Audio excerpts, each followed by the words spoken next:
Lisa Delpit's 2006 article titled Lessons from Teachers, she observed that under the pressures of teaching and with all intentions of being kind, teachers had essentially stopped attempting to teach Black children.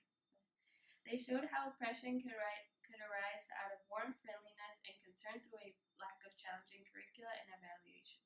Do you have any experiences of such devaluing of a student's ability to succeed by lowering standards?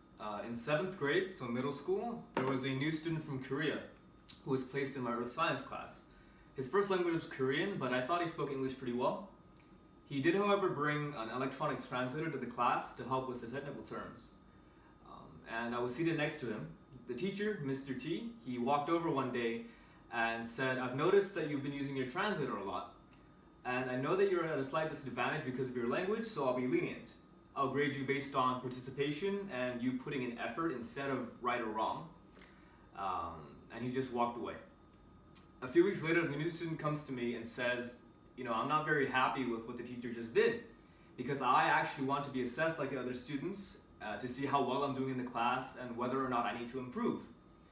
But when he went to Mr. T and said, "Can we not do this anymore?" Mr. T replied by saying, "I can't do that because I don't want to get in trouble with my superiors because, they would say, if he's not doing well, it's your fault. You didn't acknowledge that he was from another country with a different language."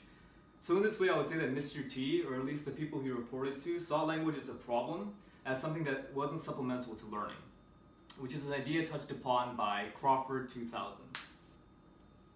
Great, that reminds me of our Gonzalez readings from 2003. In the testimonials, one of the students said, "I wanted my counselor to understand that just because I did not speak English, that did not mean that I was ignorant in other subjects, but she didn't give me the opportunity to at least try and see if I could handle the work or not." Additionally, Dr. Gloria Ladson-Billings discusses culture in the classroom and says that a growing number of teachers have begun to dump all manner of behavior into a catch-call that they call culture, and that they point to students' culture as the culprit. Do you have any experiences with this devaluing?